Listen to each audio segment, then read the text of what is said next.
नमस्कार। आकाशवाणी से विश्व दर्पण के साथ मैं रत्ना पांडे।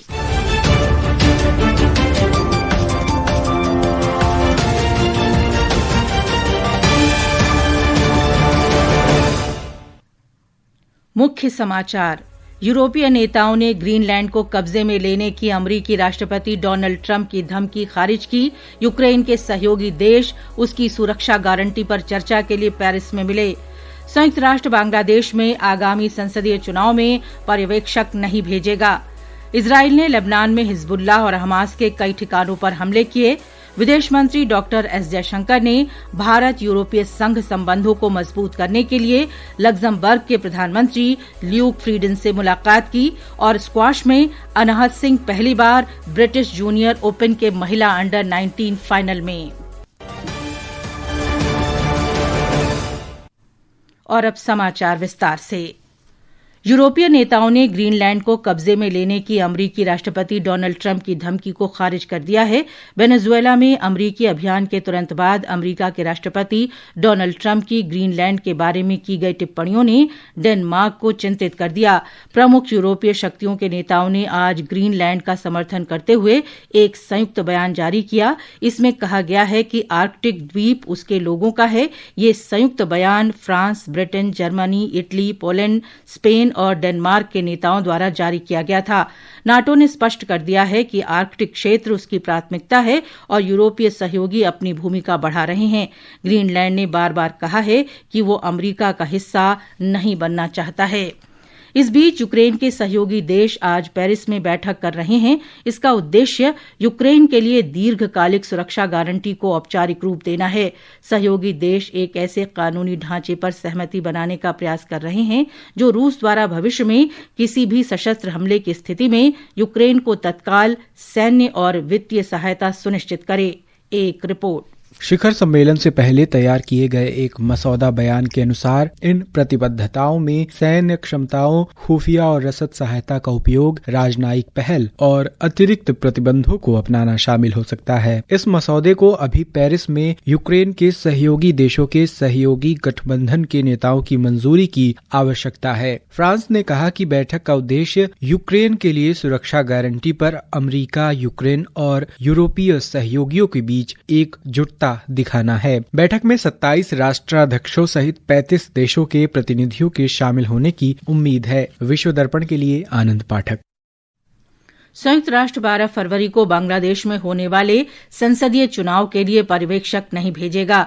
संयुक्त राष्ट्र के प्रवक्ता स्टीफन दुजारिक ने बताया कि संयुक्त राष्ट्र महासभा या सुरक्षा परिषद के आदेश पर ही चुनाव पर्यवेक्षकों को तैनात करता है। हालांकि प्रवक्ता ने कहा कि ढाका स्थित संयुक्त राष्ट्र कार्यालय अलग से मंजूरी मिलने पर तकनीकी सहायता प्रदान कर सकता है। इस बीच ट्रांसपेरेंसी इंटरनेशनल बांग्लादेश ने विदेशी पर्यवेक्षकों के लिए ठहरने की सुविधाओं को बढ़ाने की चुनाव आयोग की योजना की आलोचना की है। कार्यकारी निदेशक इफ्तिखारुज्जमा ने कहा कि ये कदम भेदभावपूर्ण और विरोधाभासी है। उन्होंने कहा कि घरेलू पर्यवेक्षकों को इसी तरह की सहायता क्यों नहीं दी जाती है। इजराइल ने लेबनान में हिजबुल्लाह और हमास के कई ठिकानों पर हवाई हमले किए हैं। सोशल मीडिया पर वायरल हो रहे वीडियो में कल इजराइल के हमलों के बाद तटीय शहर सिदोन में भारी तबाही हुई है। ये हमले आज सुबह तक जारी रहे। लेबनान की सरकारी समाचार एजेंसी नेशनल न्यूज ने बताया कि हमले में सिदोन के औद्योगिक क्षेत्र में एक व्यावसायिक इमारत नष्ट हो गई। इजराइल रक्षा बलों ने आज सुबह कहा कि उन्होंने लेबनान के कई क्षेत्रों में हिजबुल्लाह और हमास के ठिकानों को निशाना बनाया है। हमलों में कई हथियार भंडारण सुविधाओं और सैन्य संरचनाओं को निशाना बनाया गया। रक्षा बलों ने कहा कि हमलों में दक्षिणी लेबनान में हमास के हथियार उत्पादन स्थलों को भी निशाना बनाया गया। विश्व दर्पण समाचार आकाशवाणी से प्रसारित किए जा रहे हैं। ताज़ा समाचार जानने के लिए आप हमारे social media handle X @AIR News Hindi को फॉलो कर सकते हैं। विश्व दर्पण में आपका फिर स्वागत है। डॉक्टर जयशंकर ने लग्जमबर्ग के प्रधानमंत्री ल्यूक फ्रीडन से मुलाकात की। इस दौरान भारत और लग्जमबर्ग के बीच वित्तीय सेवाओं, निवेश, प्रौद्योगिकी और नवाचार के क्षेत्र में बढ़ते सहयोग पर चर्चा हुई। डॉक्टर जयशंकर ने सोशल मीडिया पर यह जानकारी दी। विदेश मंत्री ने भारत यूरोपीय संघ के मजबूत संबंधों के लिए लग्जमबर्ग के प्रधानमंत्री के समर्थन का धन्यवाद दिया। विदेश मंत्री डॉक्टर एस जयशंकर ने कहा कि भारत लग्जमबर्ग संबंध काफी गहरे हैं और भारत लग्जमबर्ग को एक महत्वपूर्ण साझेदार मानता है। लग्जमबर्ग के विदेश मंत्री जेवियर वेटल के साथ मुलाकात के दौरान डॉक्टर जयशंकर ने भारत और यूरोपीय संघ के बीच संबंधों को गहरा करने के लिए लग्जमबर्ग का आभार व्यक्त किया। भारत बिम्स्टेक देशों के लिए कैंसर देखभाल में विशेष क्षमता निर्माण कार्यक्रम के दूसरे चरण की मेजबानी कर रहा है।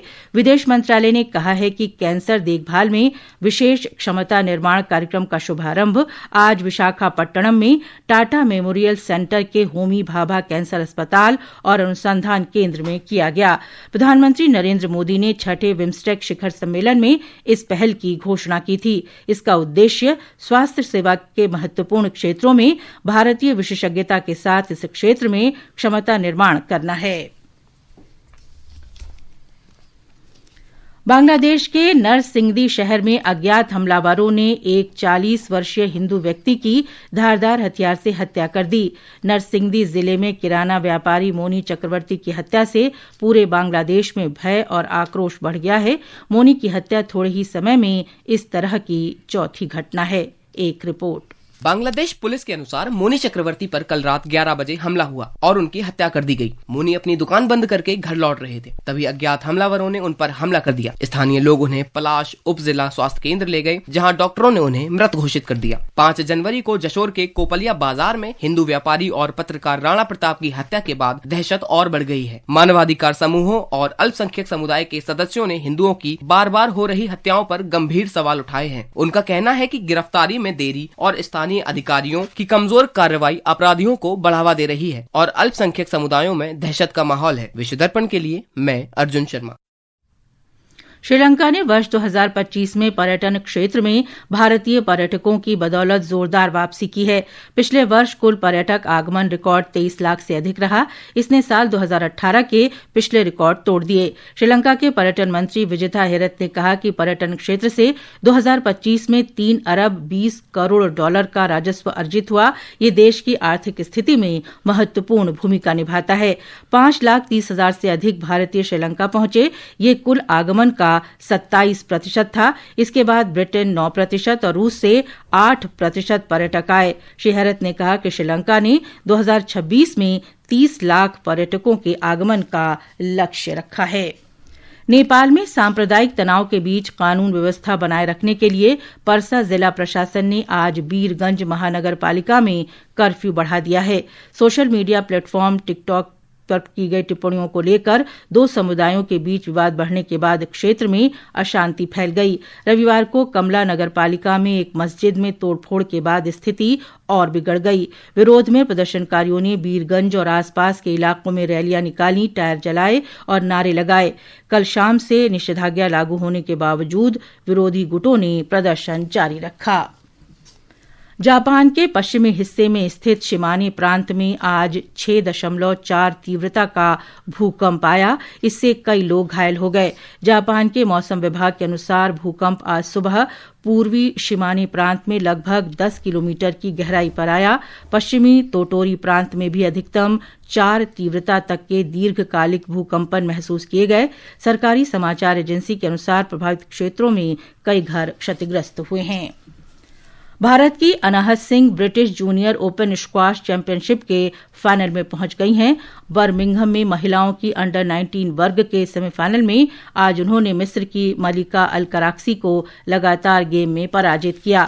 फाइनल में उनका सामना यूरोपियन जूनियर चैंपियन और दूसरी वरीयता प्राप्त फ्रांस की लॉरेन बाल्टायन से होगा। अंत में मुख्य समाचार एक बार फिर। यूरोपीय नेताओं ने ग्रीनलैंड को कब्जे में लेने की अमेरिकी राष्ट्रपति डोनाल्ड ट्रंप की धमकी खारिज की।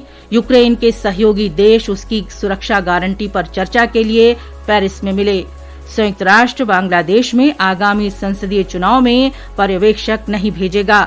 इजराइल ने लेबनान में हिजबुल्लाह और हमास के कई ठिकानों पर हमले किए।